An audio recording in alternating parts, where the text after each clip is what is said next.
Come on in to Margaret McSweeney's Kitchen for Kitchen Chat, where every week you'll meet chefs, cookbook authors, foodies, gourmets, and just plain people who love to eat.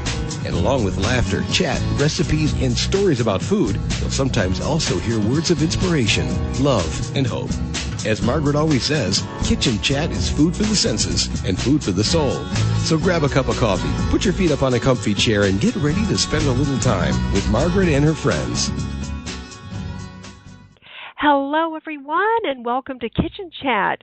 This is your host, Margaret McSweeney, here on webtalkradio.net, and I am so delighted that you have tuned in to today's show. Oh, you'll definitely want to hear from the two guests today. It's exciting. As all of you know, I am on a personal culinary journey and just ready to explore the world of cuisine. And I explored by bicycle last week around Chicago on a new food tour with Bike and Roll. It's under bikechicago.com. And I have with us today on the show, on Kitchen Chat, our first guest will be Aaron, who was the tour guide for this fun afternoon where we just, oh my goodness, it was just a delicious day in Chicago. I chose the dessert tour, which was so much fun, and we'll share highlights from that. And then the second segment will feature Terry of Terry's Toffee, and that was actually our first stop, so that'll be the second part of the show. But first, I would like to thank Aaron for being on Kitchen Chat. Aaron, thank you so much for joining us today. Thanks for having me. Oh, I tell you, this was quite a culinary adventure. First of all, I have not been on a bicycle in, oh goodness, probably more than 5 years. And I did not realize it was going to be like a 12-mile tour on bike. So I just, I definitely discovered muscles I never knew I had. but I also discovered, thanks to you, some fabulous places in Chicago I'd never known about. So I first wanted to just chat with you about Bike and Roll's food tour. I was just so delighted to be on the maiden voyage of the actual launch of the food tours and the dessert one, the Sweet Home Chicago. I can't remember the name of it, but it was Sweet Home Chicago. Yes, that was so much fun. And I know that you have 3 different types of food tours, and I definitely want to touch on some highlights from each one. But first of all, could you tell us a little bit about Bike and Roll and how the food tour idea kind of launched and how you chose the different places for the food tour? Well, Bike and Roll is very excited this season to be branching into food tourism. This company has been in Chicago since 1992. We started renting bikes out at Oak Street Beach and have never looked back. We've got a bunch of locations all over Chicago, 5 this season, where we do bike rental and Segway tour. We decided that food tourism is a big thing right now, and we really are all about sharing Chicago with people, and there's so much exciting things going on in Chicago in the food world. We thought this would be a natural fit for us and for our business. Oh, and it is so much fun. So for the dessert tour, oh my goodness, the first stop was Terry's Toffee, and it was like going to heaven. It was so yummy. Could you tell us a little bit about how you chose each different place, because it was quite an assortment. I mean, you went from the upscale pastry chefs and Oscar-winning toffee to some really just everyday fun but very different and distinguished Chicago entities. Yeah. Well, we started with the neighborhood. We wanted to focus on showing people the near west side of Chicago by bicycle. So our route took us northwest from downtown. We started in Millennium Park and head to a bunch of wonderful neighborhoods in Chicago, Westtown, Wicker Park, north from there, and then back east through Lincoln Park. We wanted to showcase those neighborhoods because that's where a lot of the exciting cuisine is in Chicago right now. Those neighborhoods are really up and coming, full of young, exciting people who are doing awesome things with food. Yeah, and you are a young foodie, and I just was so thrilled with your enthusiasm and your knowledge too about food. And one thing I really learned so much about was the new trend of how cupcakes, they'll always hold a very special place in my heart. I love cupcakes, but it seems like the next quote, cupcake is actually the donut. And This is true. yes, and I did not realize that. And you were sharing with us how, that food trend is really happening and it has definitely hit Chicago. Could you tell us a little bit about that new trend and why you chose, I think it was called glazed and infused, which was so delightful. Yeah. Well, we were excited about showing what is on the cutting edge of, culinary and pastry right now in Chicago. Like you said, cupcakes have been huge, and occasionally on that food tour we will go to a cupcake place. And the tour you went on, we chose to do donuts instead. We chose glazed and infused because they're a really established Chicago donut bakery that is just getting, that location we went at just opened, so it's not crazy. There's places in Chicago, for example, the Donut Vault we looked at doing. It's just north of the Merchandise Mart, but the line can last for hours. Wow. So we wanted a place. Yeah, it's crazy. Try getting in there on a weekend to be ready to wait. So we wanted a place where we knew we were going to get an amazing product without having to stand in line forever. So it's a balancing act of finding a spot that you know is good but hasn't gotten too big yet. And that's really being in the know, and you definitely are in the know. But what do you think it is that is increasing the popularity of the donut? That's a good question. And I think the most important thing is donuts are delicious. Yes. But you can do so much with the donut. It's such a great medium to get. We had like peanut butter and jelly donuts. We had all kinds of different takes on the donuts, different fillings. Just the name of the place, glazed and infused. They do all kinds of different stuff, and they do it in a pretty clever way. They do, and we got to sample quite a bit. You're right, that peanut butter and raspberry jam. I'd never even imagined a peanut butter and jelly donut. And then there was also the red velvet cake donut, and my favorite was the old-fashioned. I just, love that taste. And then there was a delicious lemon one as well. And I don't think I tried the German chocolate cake donut. That looked good too. So, but you're right. There's a variety of things you can do with the donuts, and it's not as messy as the cupcake. I tell you, I love the cupcakes, but when the icing's all piled up, it's kind of hard to eat. So, but this is amazing that the donut vault, is that what it's called, or the donut mart? Okay, that it's like an hour wait. Oh my God, line around the block. Yeah. Wow, and do they have like a special flavor of donuts there, or it's just the new concept type of thing, or what makes... Well, it's artisanal, it's very high quality, but it's also a lot of people buying the hype more than anything else. Rolling in the dough. Huh? Mm-hmm. Oh, well, and that was definitely a highlight, and learning about the new food trend of donuts. I mean, that's not something, that I would have known outside of that. So that was so informative. Another really fun place that stood out as well was Allianz.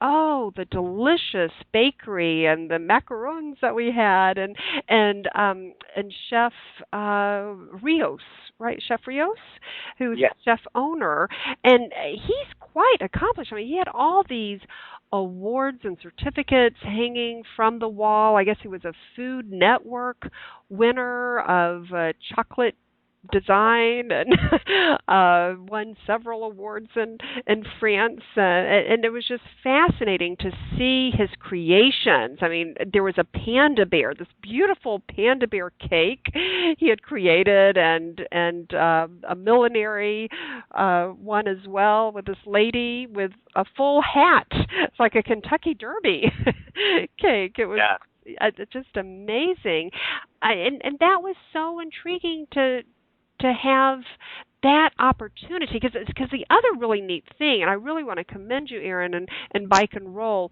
is you get this one-on-one opportunity to chat with the chefs if they are there, the chef owners, and to learn about the different products that they have.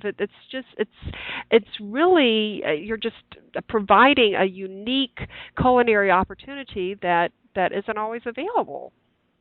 Absolutely, and we are very lucky to be working, especially with Chef Rios and with Terry, who are just artists.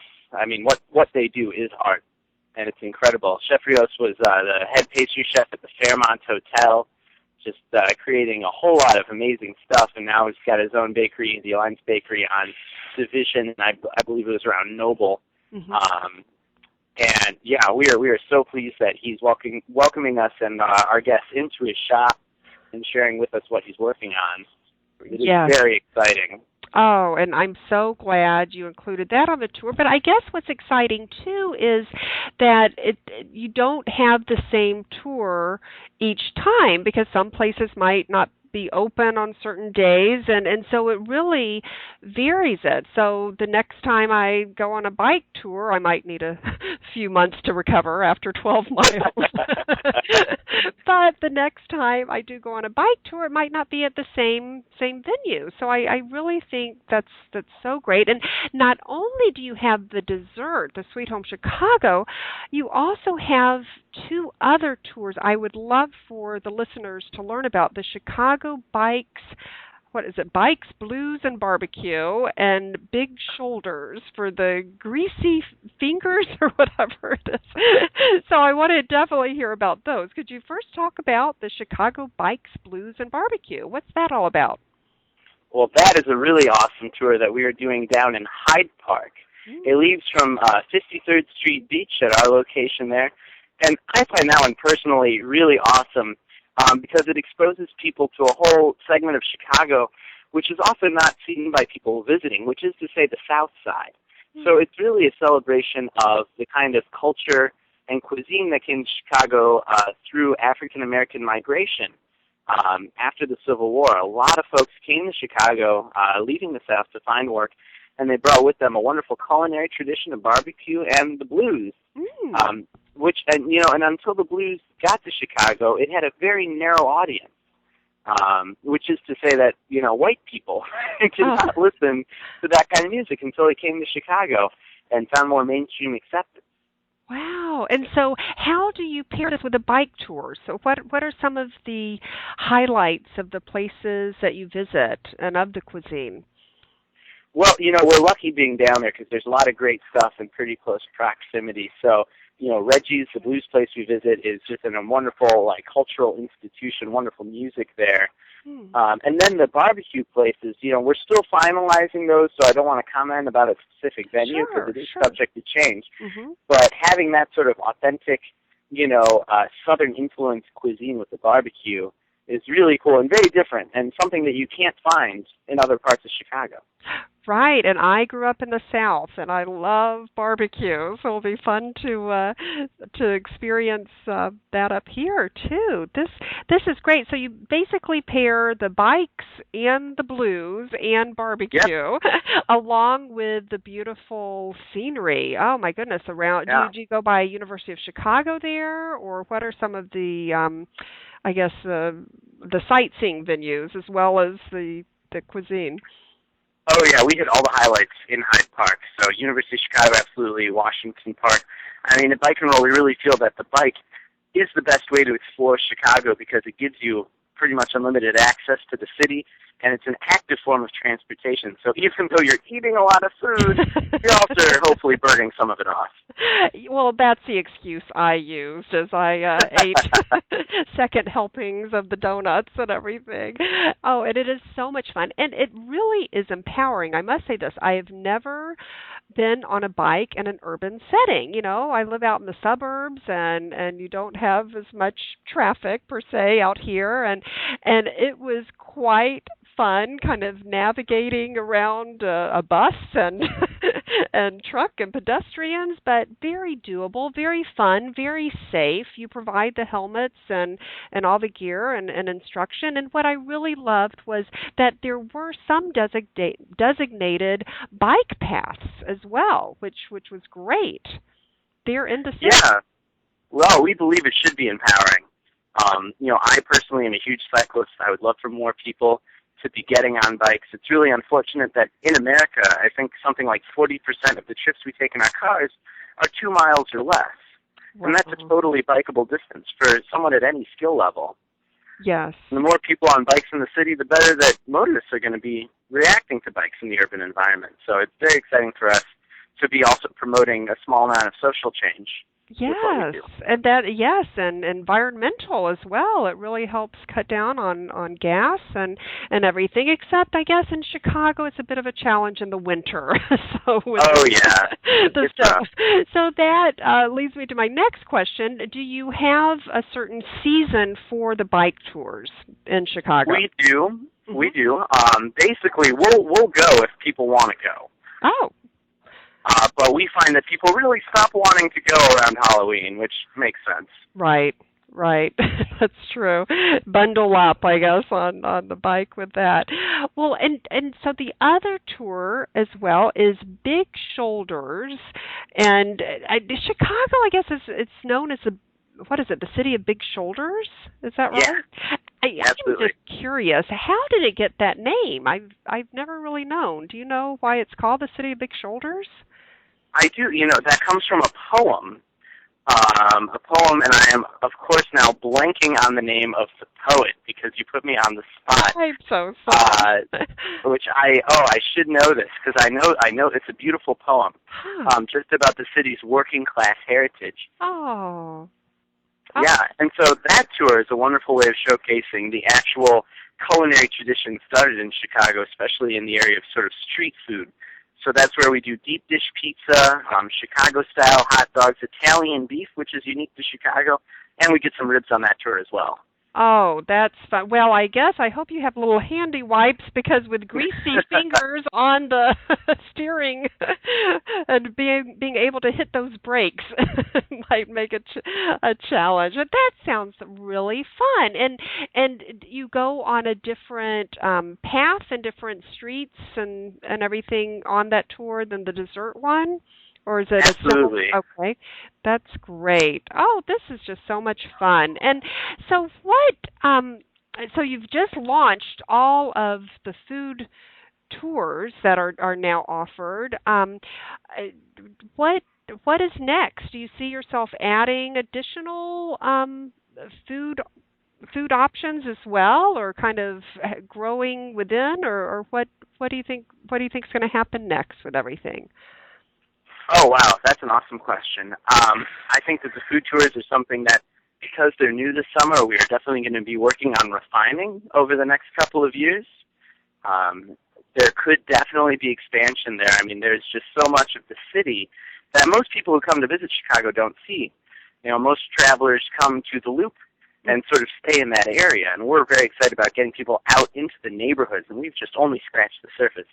Personally, I would love to do a tour highlighting the wonderful Latino food in Chicago, Puerto Rican, Costa Rican, Mexican. There's so much going on there. Yeah. That would be really wonderful to see. So that might be coming in the future. Oh, that does sound yummy. That I would definitely enjoy that as well. And it was so fun because on the way to, oh goodness, I think it was on the way to Glazed and Infused, we just briefly stopped by Big Star. Was that the name of it? Yeah, Big Star. Big Star. Oh, and that was so much fun, where you really get a fun taste of, I had fish tacos for the very first time in my life, too. That was kind of by request, I guess, to add that extra stop. But that was so delicious to sample that experience, too. And you'd mentioned that's like a hangout for chefs. It is, yes. I should say that was not supposed to be part of the tour. We were just having so much fun. We were. And it was a maiden voyage, so there was leeway. Yeah, no, that is a really cool spot. It's in Wicker Park on Damon, and it is an industry hangout. So I can tell you that being there, I've seen Stephanie Izzard of The Girl and the Goats. Wow. I have friends who've seen Grant Achatz of Alinea and Next hanging out there. So it's really a hot spot, and they do delicious tacos for only a couple of bucks. You really got a lot for your money. It was just delicious and a fun experience. And I must add, it was like, 101 degrees that day. It was hot.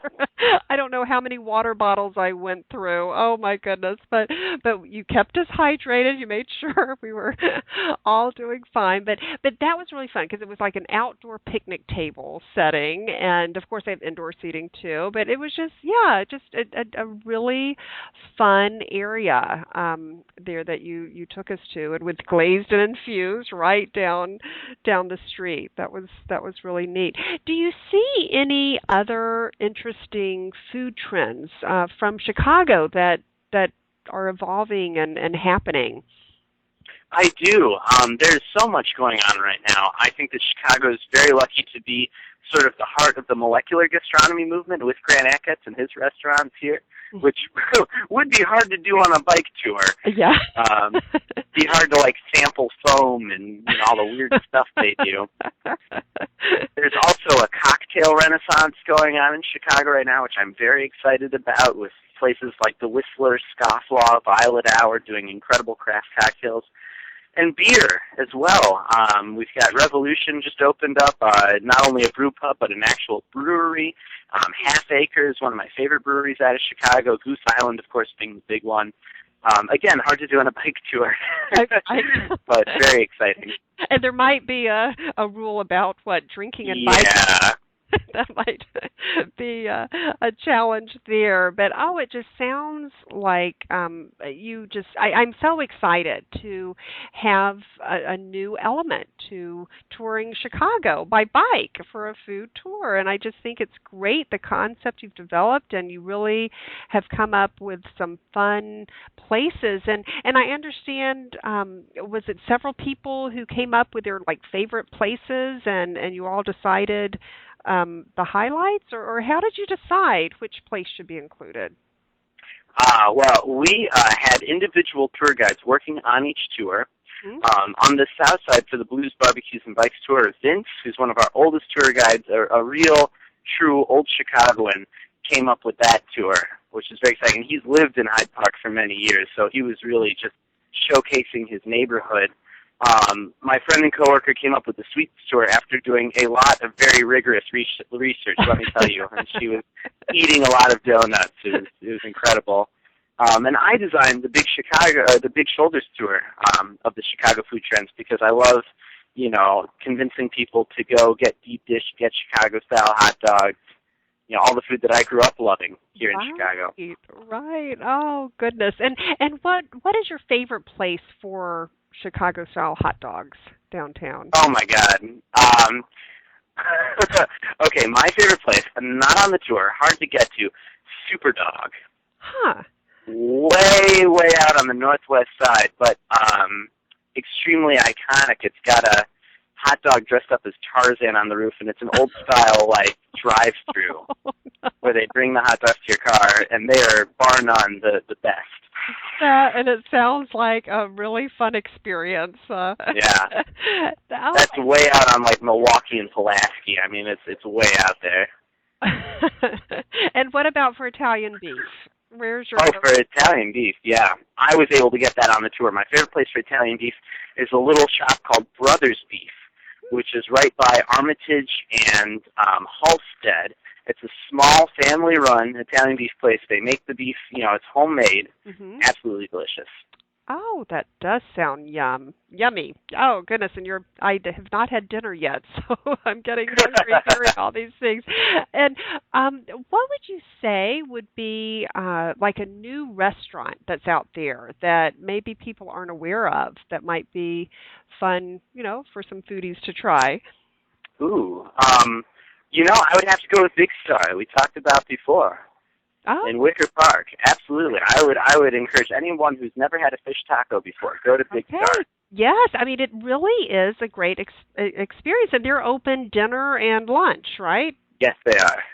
Yeah, and I was very surprised because I thought, goodness, for this price, I mean, what is it like? The quality was great, and the service great, and it was really good food. Really Yeah, was. no, it's an incredible institution. Yes, and what was that lollipop that they handed out at the end? Oh my God, that is it's a traditional Mexican dessert. It's a sort of sweet caramely lollipop that is dusted with chili powder. Isn't that funny with chili powder on a lollipop? I love the fun concept of everything with that. So, what is your favorite Mexican restaurant downtown? Because you mentioned that you might be adding, a Latino cuisine as part of the bike tour. What would be a definitely? Oh, we must include this on the tour. Oh my God, well, okay, this is a dream. I don't know if this is possible. But I'm a huge fan of Rick Bayless, who's a great, celebrity chef out of Chicago. Yeah, so many great restaurants. Mm-hmm. Frontera Grill, Topo Bambo. He recently opened a place called Oaxaca, which is more casual. And if I could somehow get that on tour, that would just be a coup. That would be delicious, and everyone loves Rick Bayless, and definitely a Chicago must-see, must-do, for sure. Absolutely, absolutely. Oh, that is great. Now, what about vegetarian options? Have you thought about a vegetarian tour? Oh, I haven't, but that's a wonderful idea. Oh. I might have to steal that. No, please do, because both of my daughters are vegetarians, and I would love to. I don't think they'd enjoy the big shoulders or the the barbecue tour, but definitely, the dessert would be fun. But I think a vegetarian tour. And what are some of your favorite vegetarian restaurants and places in Chicago? Oh wow! Well, I have to go, of course, with the Chicago Diner, which has been meat-free since '83. It says on the sign. Oh. Now, where they're is not only that? vegetarian, they're vegan, so no animal products whatsoever. And they're in the heart of Boys Town, which is also a really cool neighborhood to check out.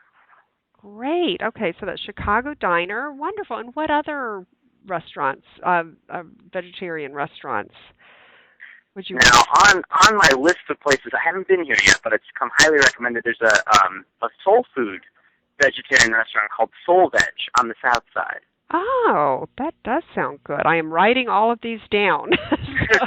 Awesome. And you know what? I actually went to Green Zebra. That was really good. Oh, the cool. Green Zebra restaurant, which was really good with the vegetarian menu. This has just been so much fun to talk about the bike tour and the bike and roll with bikechicago.com. You definitely, listeners, check them out. It is so much fun, and I love the little tagline you have is Bike Appetit.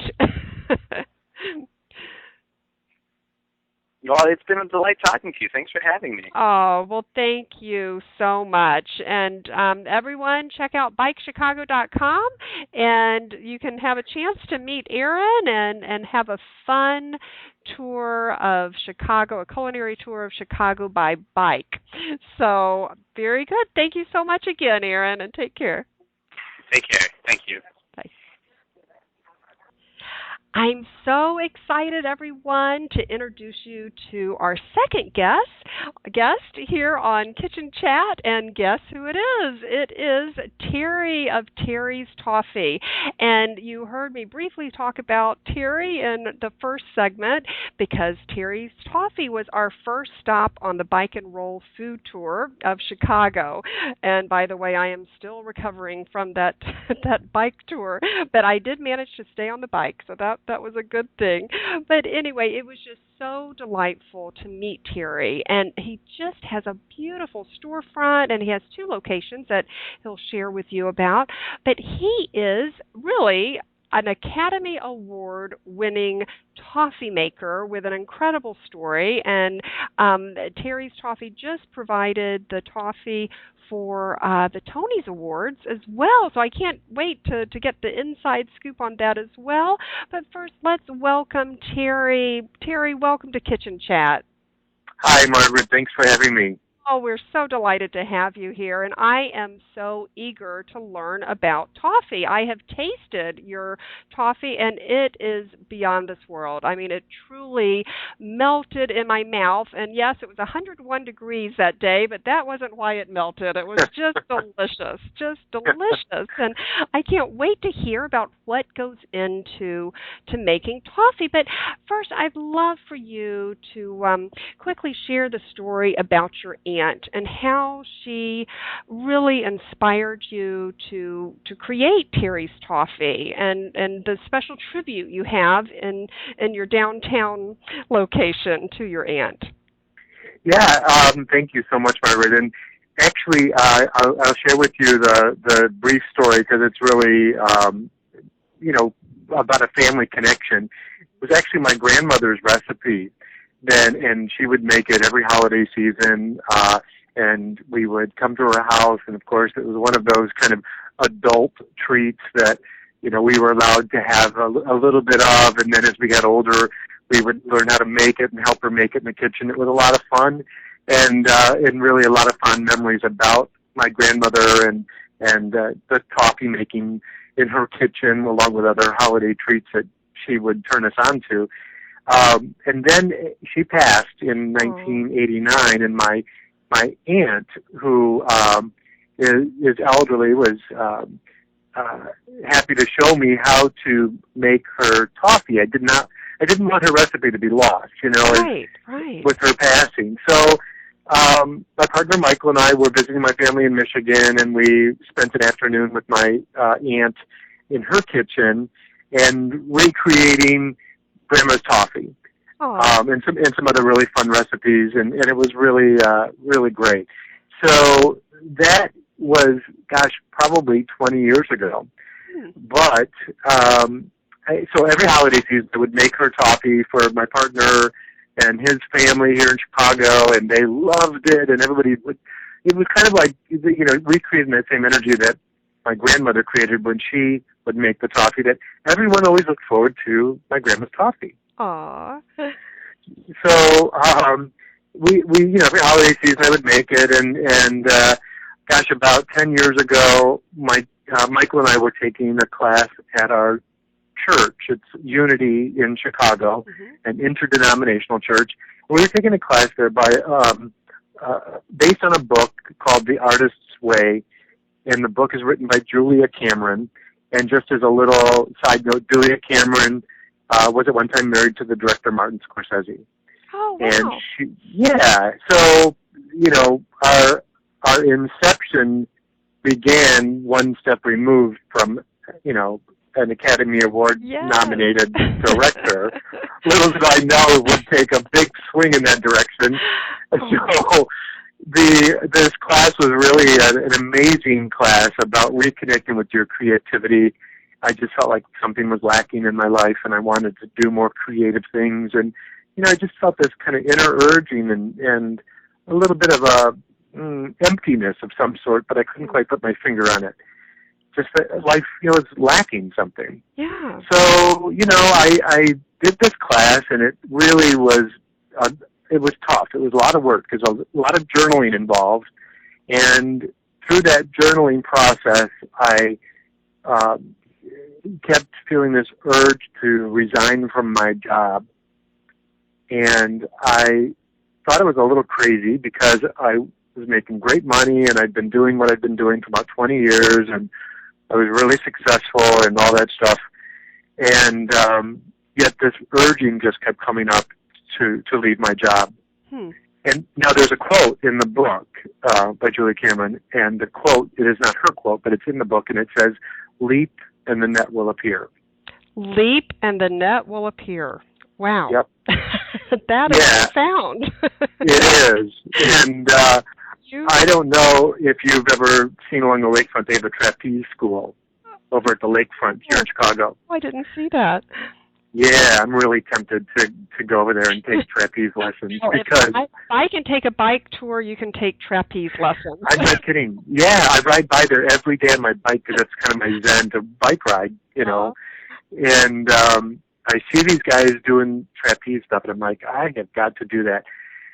So I took the leap, and I had no idea what I was going to do. I resigned from my job. Had no idea what I was going to do, but I did know one thing, and that was I wanted to do more creative things in my life. And so I did. I jumped in with both feet, and I started taking writing classes, and I started painting again, and really just being in the moment, in the now, and not worrying about the future, not thinking about the past, and just really being present in my life. And when you shut that thinking mind off and are in the present moment, you feel the urge of creativity come up. I can definitely appreciate that. And you really did take a huge leap, and the net did appear. I mean, you quit your job to become essentially a toffee maker. But I just see the delicious connections to family, and just realizing the creativity, and it's so purposeful, and what a great way to honor the legacy of your grandmother. Absolutely, and it's really been an amazing journey. So, you know, after starting painting and writing and all of this, and the holiday season approached, and of course it was time to make the toffee. Right. So once again, we're sitting at church, and they announced their holiday craft fair, and it's the last Sunday to sign up for a table. And I turned to Michael and I said, "I'm going to sign up for a table." And he said, "What are you going to sell?" I said, "I'm going to sell Grandma's toffee." He was like, "Okay, great." So we went home and got busy, and Margaret, I felt like I was plugged into an electric outlet. Wow. I kid you not. Oh. I literally felt a current running through me. Wow. This creative current. And so designed a logo and found packaging and came up with a fun coffee, but it was similar, but it was kind of funny. And we took it to church. The next Sunday we took, I think, 70 boxes or something, sold out before the thing was even over. And I thought, well, that's so cool. What a great story, and some wonderful, wonderful words of wisdom, too, about leap and the net will appear, and creative current. That's when you really realize you are plugged into your passion. It creates a creative current, and it has really zapped you quite a long ways from the beginning. I mean, this is so exciting, and I know we'll talk about in a minute the Academy Awards and how you ultimately, got there, but if we can start from the basics, and I so enjoy toffee, Terry, but I don't know what toffee exactly is. How does that begin? How does the process of making toffee? Well, there are a lot of different recipes for toffee out there, and some, call for corn syrup, and some call for cream, and some of them can get very complicated. My grandmother's recipe, I cannot share every detail with you because it's trade secret. Right. But unless you want to pay me a whole lot of money.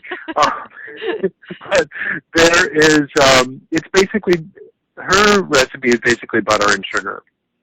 Okay. And it's a very scientific process. The butter and sugar, the exact proportions, very precise, and it has to, she would make it on the stovetop, and it would be brought to a boil, and she, real candy makers like my grandmother, they don't go by a thermometer, but there was a certain temperature that it should get to, but my grandmother, everything was, a lump of this, a pinch of that, nothing was measured, and it was a visual thing, so the toffee color had to be just right, and then she knew it was done. Okay, so you're basically, oh, that's right, because you have your grandmother's pot hanging on the wall with her picture. I love that at your store. Yeah. But it really begins in a pot then, so like a stove top pot. Stove top. Okay. Yep. Okay. Yeah, I mean, you can look up, there's all kinds of recipes on the internet. I'm sure you can look them up. But it has to be, my grandmother did one thing that I absolutely am like sworn to secrecy on, that I swear must make her toffee just really that much more special, because one of the comments we hear about it, and you mentioned it yourself, it just kind of melts in your mouth. It doesn't really stick to your teeth. No. And it's not it's got a nice snap to it, which is important for toffee. Toffee should have a good snap. Right. But it doesn't really stick to your teeth, and it's not real sugary. It's more buttery. So, she knew what she was doing, and I'm grateful that was passed on to me. And that is so special. What a delicious, delicious tribute to your grandmother that you have. Now, I wanted to ask about some ingredients I read about on your website. And Kitchen Chat listeners, it's www.terrystoffee.com. And Terry is spelled Terry. And I've never heard of this Australian ginger. What makes it special? That particular toffee is the Asian accent, and it is ginger infused into the toffee while it's cooking, and then it's coated in a dark chocolate and sprinkled with crushed up wasabi peas. Peas? Yeah. Wow. So don't even ask, because these flavors, I gotta tell you, I had a riot the first year and a half at home. Playing in the kitchen, I felt like a little kid. I could not stop playing. So all these flavors that we have today, I developed in our kitchen at our home, just really playing. It was like, because after that holiday thing at the church, yes, I was like, okay, now what? That was fun. Now what do I do? It's January. And, the holidays are over. I don't make the toffee again for another year. And a girlfriend of mine said, why don't you do infusions? And I said, what the heck are infusions? And she suggested a couple things to me. And again, that electric current was like, boom. I couldn't stop. I was like throwing together things in the kitchen and playing around. And it was all self-taught. And my partner, Michael, who is now he's my life partner. He's also my partner in the business. He handles all the production. Wow. And we also have another business. Michael is clairvoyant and does readings. Oh. He has his own business. It's michaelfrontier.com. And you know what? I think food in general can really connect you to a deep part within. A soul food, I guess you might say. Literally, There really is a connection with the taste. Like that's very interesting. And speaking of taste, we have to highlight some of these other wonderful, wonderful toffees you have. Mazel toffee. I love that. It's with matzah. Right. Embedded with matzo cracker. Yeah, to pay homage and respect to all my Jewish friends, mazel tov. Yes. Yeah.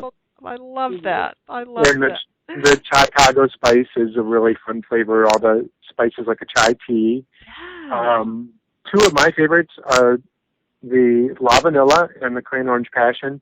Our white chocolate is 31% cocoa butter, so it's unlike any other white chocolate out there. It's really smooth and mellow. It's not waxy or sugary. And it's one of the first flavors I came up with, and it's lavender buds and vanilla extract in the toffee, then coated in white chocolate. It is so sensuous. Wow, that does sound delicious. And yeah. Yeah, and you know what? I was so curious when I was reading about the ingredients. That Australian ginger and now wasabi peas. That's so interesting. But rosemary oil. Now, I'd never imagined rosemary oil being. Well, you know what we use that for? Yeah, that actually is not a flavor of toffee, it is actually used. We use a minuscule amount. I talked with a chemist. Mm-hmm. We wanted to extend our shelf life, but we did not want to add any, preservatives or weird ingredients to our toffee because it's all natural. So I spoke with a chemist, and he was associated with a company, and he suggested this product that they make that has rosemary oil and vegetable oil combined. And it's, Margaret, it's just a minuscule amount, but what it does is it preserves the butter in the toffee so it doesn't go bad on you. And so it extends our shelf life to about 6 months. I love that. So it's a natural way to extend the shelf life via rosemary oil and vegetable oil without putting all those chemicals in it. I love that. That is a great takeaway tip. And is this something? Can you? Once again, I'm not familiar with rosemary oil. Is this something that you can go out and purchase and kind of extend the shelf life within the house? I'm not sure. We got it through a company in Michigan. I'm not sure if it's available like just out on the market or not. I've not seen it, but it's a great way to extend the shelf life of our product. And, we have about 80 different stores around the country that carry our product. Wow. From New York to LA. And so we're working on going to those stores. If people want to know about it, it's really kind of fun. We've launched our Terry's Toffee Tasting Tour 2012. Yes, I love that. So we kicked it off. I thought, where should we kick this off? It's been an idea gnawing at me for a while. We decided to kick it off in New York City. Why not? Yes. So we have a store in Manhattan called Murray's Cheese Market. It's the oldest cheese market in Manhattan, down in the Village. Oh. They carry our toffee, and we went out there in June and kicked off our Terry's Toffee Tasting Tour and had a hugely successful tasting of our product and sold just an incredible amount of toffee for the store and met a lot of people. It was really a lot of fun, and we're doing this at different places around the country. We're actually going to be up in Milwaukee August 10th, and then we're going to be out on the East Coast over Labor Day, and then we're going to be in L.A. in September. So if people want to know about it, what we're doing with the Terry's Toffee Tasting Tour, they can sign up to our email blast on our website, the homepage. There's a little icon there, and it'll just 1, 2, 3 years signed up, and we'll let you know where we're going to be doing our tasting tour the next that place. Sounds like so much fun, and I think you're going to have toffee groupies. Top that. I love that. Now, you'd also mentioned, being in New York, and was that right before the Tonys? It was actually the week after the Tony Awards, and that was kind of a fun thing that happened. When we first started, I was contacted by a company in LA, and they heard about us, and they invited us to come to LA for a special 2-day event backstage during the filming of the NAACP Awards. Wow. And that was our first big brush with fame, and we were backstage in this kind of gift room, and we met like Bonnie Raitt and Stevie Wonder and Outkast and Dave Matthews and Monique and just all these great people, and they loved our toffee. Oh. It was really fun. And then the same company contacted me earlier this year and asked us if we would like to do the Tony Awards this year. Neat. Yeah. So we ended up having our toffee was in the gift bag at the Tony Awards this year, which was really cool. And which flavor of the toffee was in the gift bag? I think we did all 15 flavors. Wow. They just did an assortment of flavors in each gift bag, yeah.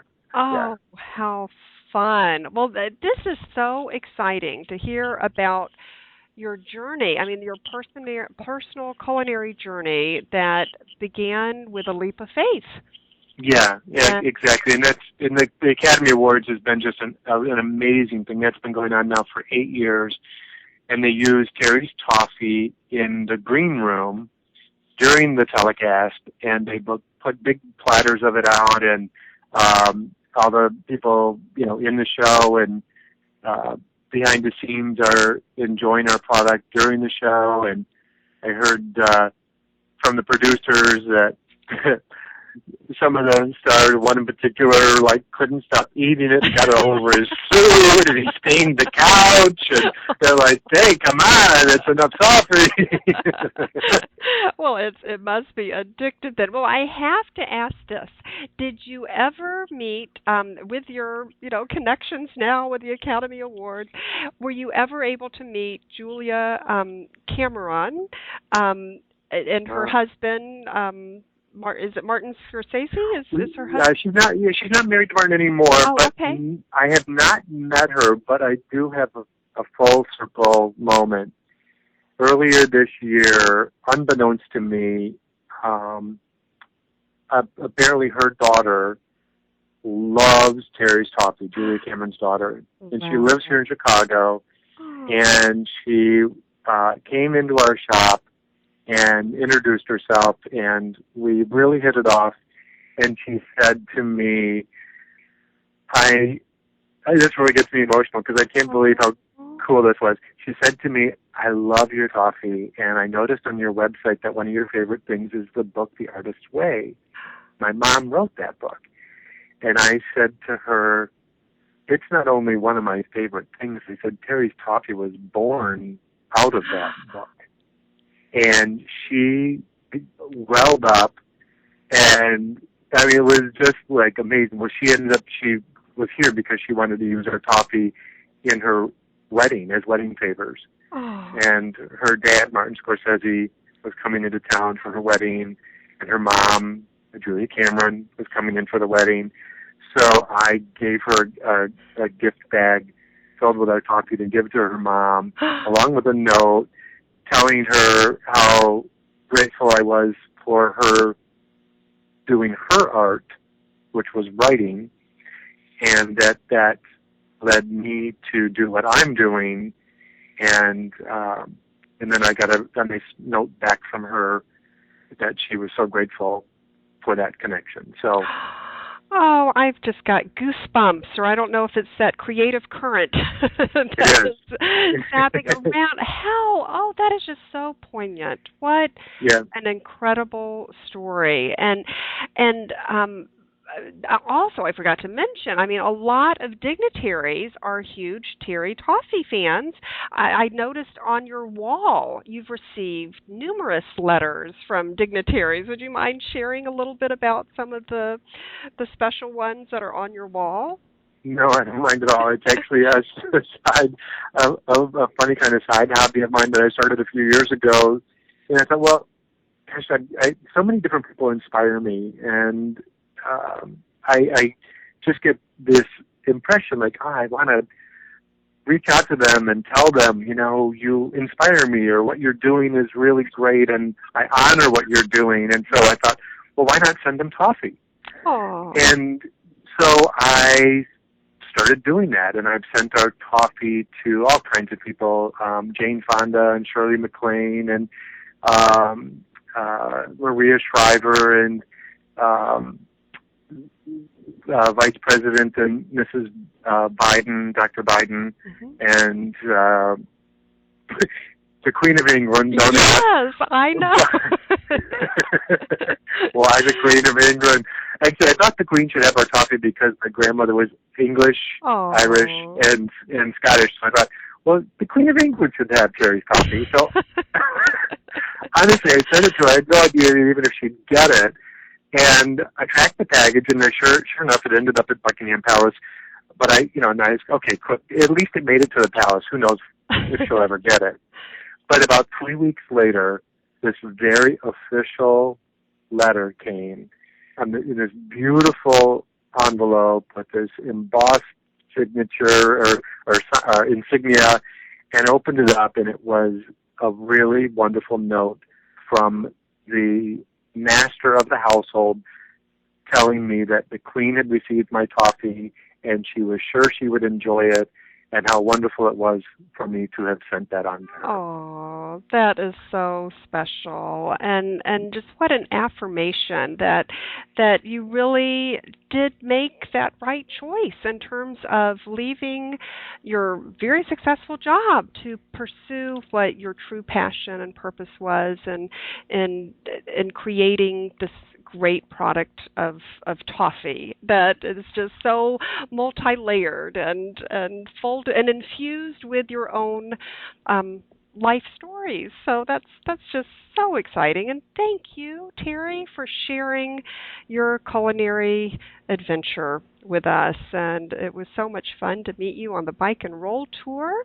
And I look forward to tasting even more of your toffees. Thank you. So, thank you. And Kitchen Chat listeners, please visit Terry at www.terrystoffee.com, and on Twitter, the Toffee Dude. I love that. This is tagline. And Terry, could you let us know where in the Chicago area you actually have physical locations?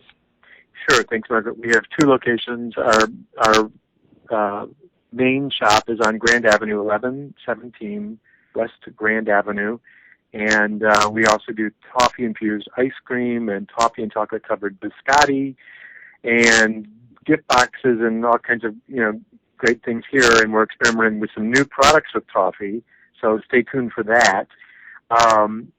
Today we're working on a toffee and chocolate-covered popcorn. Oh, yummy. Yeah, and then we have a second location in Andersonville inside the Galleria, and the address for that is 5247 North Clark Street.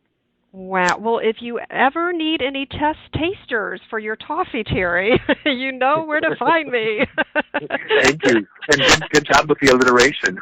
Well, thank you. Oh, my goodness. So, Kitchen Chat listeners, go visit Terry. And he always is so gracious and has a lovely array of samples that you can sample there, too. So that was just so much fun. So, Terry, thank you so much. And everyone, please tune in for next time. And always remember to savor the day. Thank you for joining us today. If you're interested in Margaret's books, A Mother's Heart Knows, Pearl Girls Encountering Grit, Experiencing Grace, and Go Back and Be Happy, please just click on the covers on the webtalkradio.net page in front of you. Margaret would love to connect with you and hear from you, so join her on Twitter, Facebook, her blog, or click on this website to leave a note and share a recipe. Thank you again, and we'll see you here again for a new show next week.